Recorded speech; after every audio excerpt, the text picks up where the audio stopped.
The most beautiful song in the world? Surely everybody has different tastes, don't they? It's a subjective question. Or is it? What music runs throughout our entire life? And it's run through the lives of those before us, and it will run throughout the lives of those after. Something which is part of the essence of our existence. Put it that way, and the question becomes much simpler.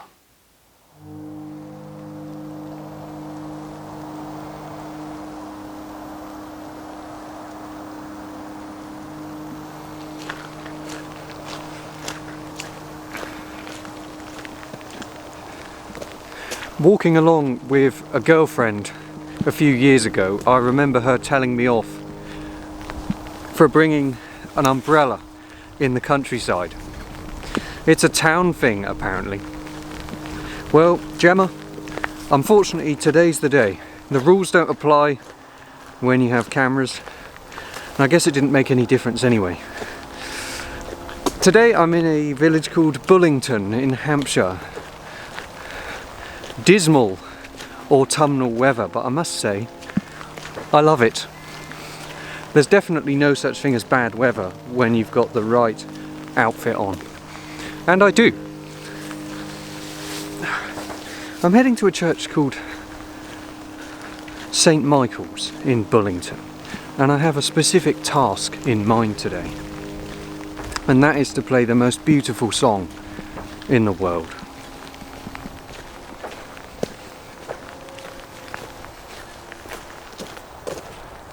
It's amazing to see that little chink of sunlight breaking through the clouds. It's almost biblical, especially as we approach the main road and St. Michael's Church, which I'm sure we'll see in just a minute.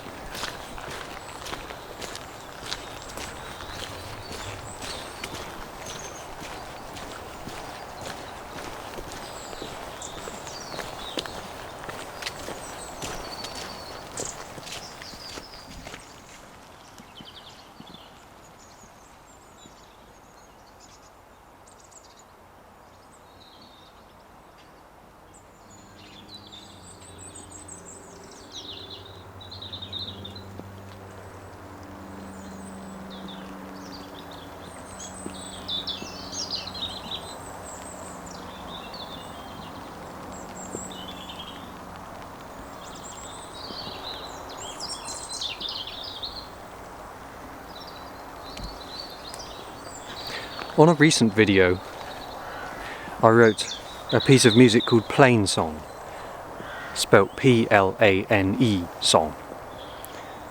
How about a piece called Byrd Song? Just listen.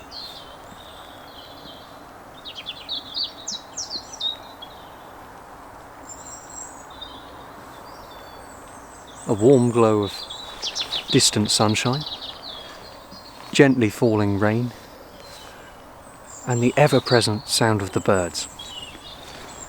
Could it be any more perfect?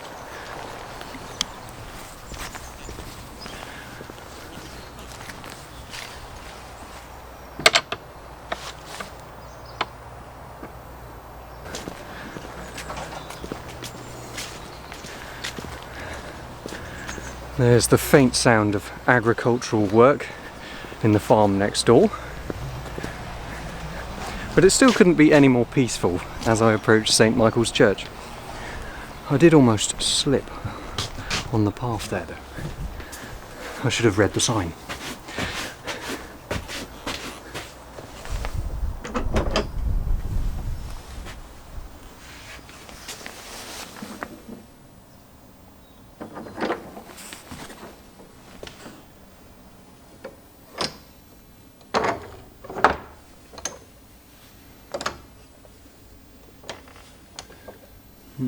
First challenge. I've just realised the error of my ways. You need two hands to shut that door. Welcome to St. Michael's. The feature of this church which strikes me immediately as the sun blazes in through the windows is the woodwork. It's fantastically bright, and it works so well as a complement to the red of the cushions and the altar. The architectural historian Nicholas Pevsner didn't see it the same way though. He describes this church as distressingly over-restored. Yes, it was restored in the 1870s, and that explains this Victorian window and much of the woodwork here. But this is an ancient building, the best part of 1,000 years old, and you can tell because of this blocked doorway here in the nave, and also because of a pair of what we call lancet windows, which show that this building is in fact medieval. As far as music is concerned, we have choir stalls for all the singers to sit, and behind those is the pipe organ. You can see that the organ has been carefully positioned, and the organist has decent visibility of what's going on in the service. And you can also accompany a choir because you're very close to the singers. This organ looks to be in extremely good condition, and it was restored back in 1995, 30 years ago. It clearly has just one keyboard, you can tell because the console area is very small, and quite a delightful pedal board. These pedals can be played, they're not so small that you need to be an elf to play them, unlike some other organs. And around the back are board-on pipes. Board-on means buzz, and those are the bass pipes. Those are activated by the pedals. Why don't we switch it on and see how it sounds?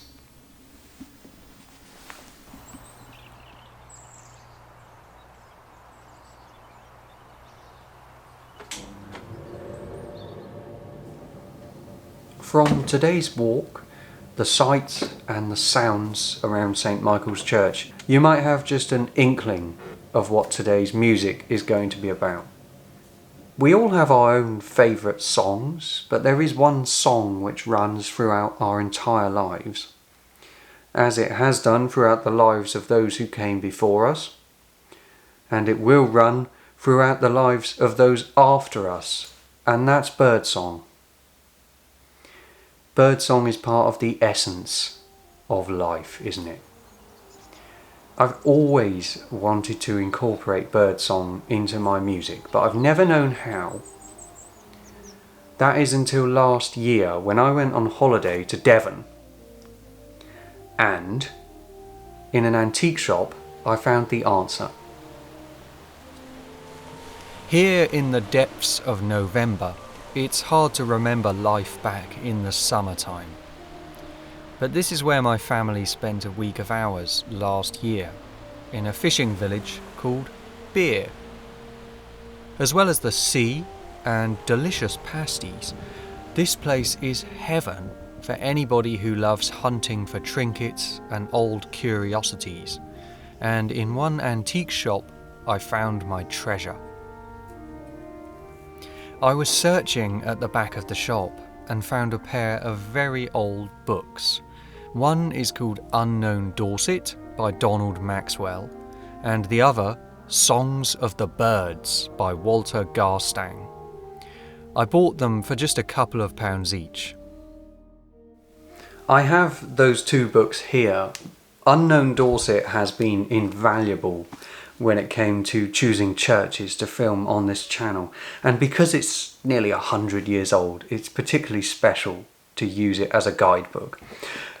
But the most important one today is this very small book, Songs of the Byrds, which was published in 1923. So it's more than 100 years old. What a gem. Its author, who was a zoologist, he was also interested in music, and what he does in this book is transcribes bird sounds into musical notation. In other words, he finds a way of making birdsong playable on a keyboard instrument like the organ. And I tell you, there is no instrument better than the pipe organ for playing birdsong.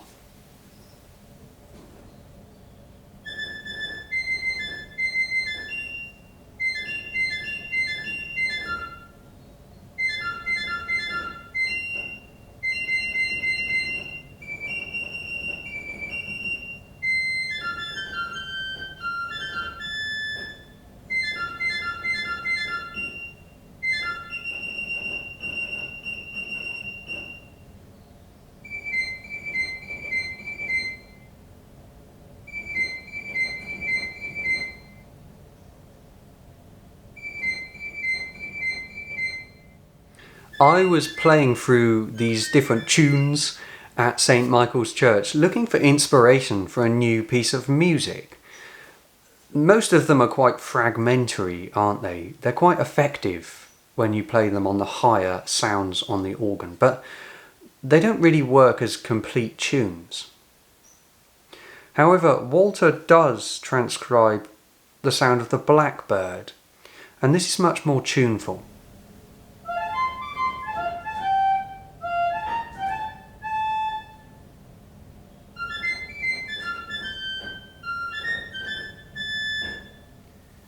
I think that what he has done is, rather than transcribing a blackbird sound literally, which I think would be impossible, he has stylized the sound of this bird so that it almost sounds quite folky, like a proper piece of music.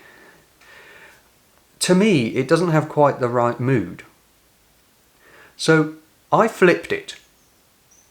I play it in its parallel minor key.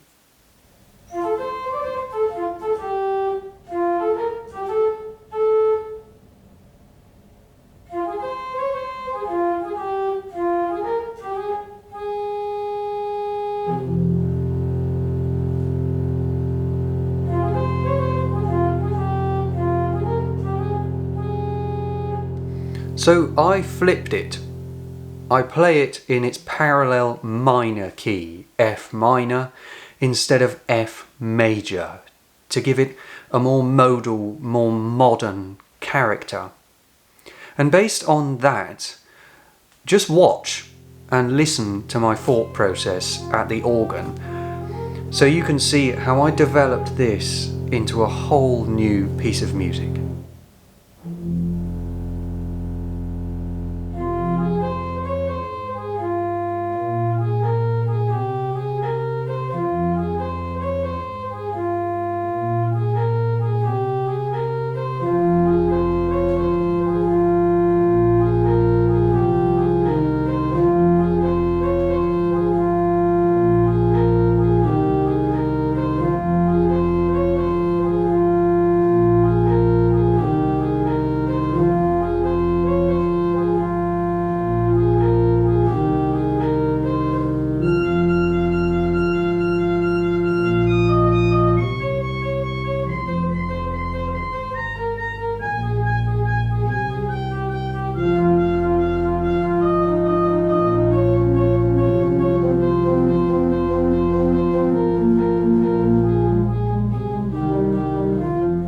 In a minor key and with a fresh new chord sequence underneath it, this bird song is beginning to sound like music.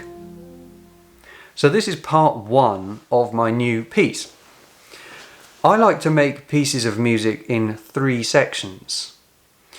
So we need a contrasting middle section. And for that I turn to an organ composer from the 1500s, whose music is really apt on a one manual instrument. His name was William Byrd. William Byrd was born around 1540, and his surname does seem to be derived from the feathered creature.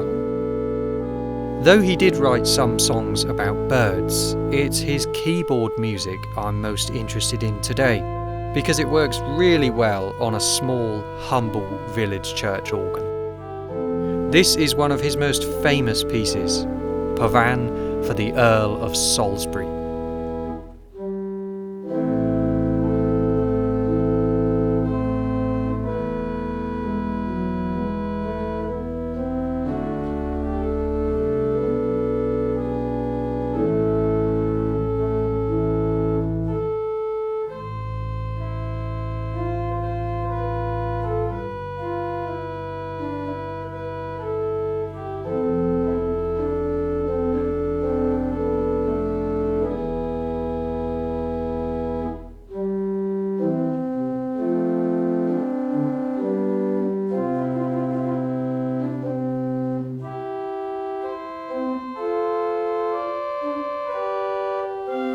William Byrd's Pavane for the Earl of Salisbury is one of his most famous pieces. Given the name, it seems particularly suitable to be played by the Salisbury organist, but also the name of the composer makes it particularly suitable for a new piece about birdsong. However, it's rather dirgy and lugubrious and mournful, and that doesn't really suit the kind of music I wanted to create today. So once again, I have made some alterations. It's written in A minor, which has no sharps or flats, but how about if we put a new key signature next to it of A flat major, next to exactly the same music.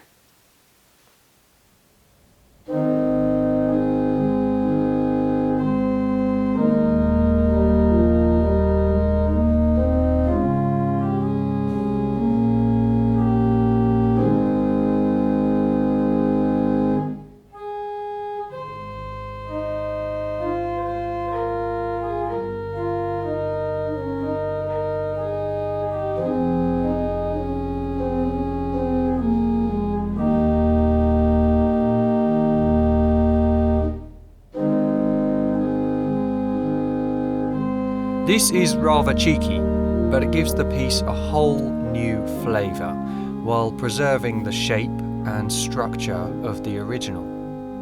It's much more jolly, more pastoral, and because it works well on a small organ, the instrument here is ideal. So now I have all the musical ingredients for my piece. But to me, a performance is about words as well as music. So I wanted to find a reading which was as profound, as eternal as the bird song which we heard in the churchyard. And it was not difficult to find something which I thought would be suitable.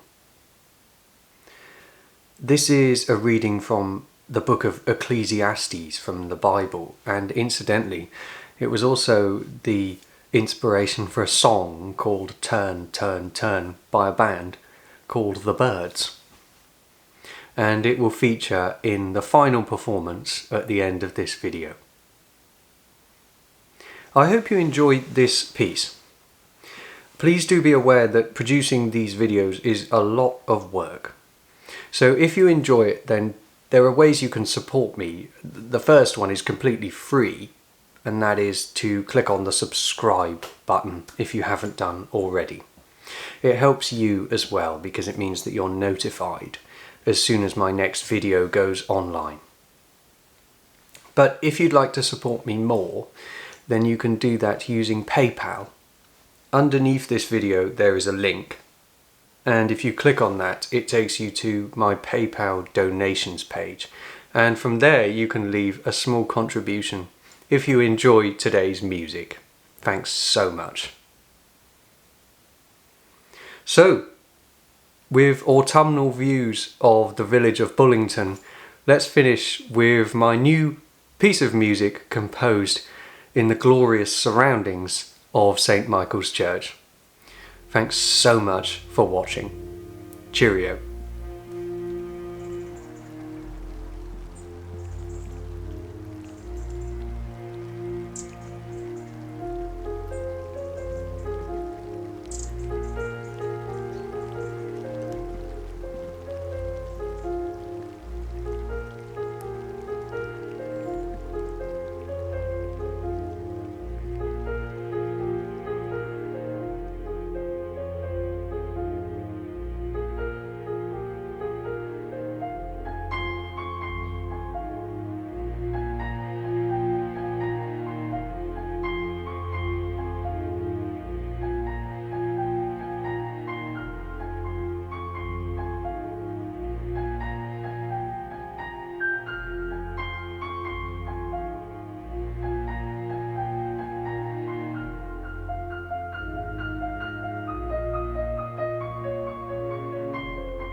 There is a time for everything, and a season for every activity under the heavens.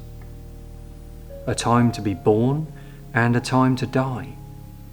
A time to plant and a time to uproot. A time to kill and a time to heal. A time to tear down and a time to build. A time to weep and a time to laugh. A time to mourn and a time to dance. A time to scatter stones and a time to gather them. A time to embrace and a time to refrain from embracing. A time to search and a time to give up. A time to keep and a time to throw away. A time to tear and a time to mend. A time to be silent and a time to speak. A time to love and a time to hate. A time for war and a time for peace.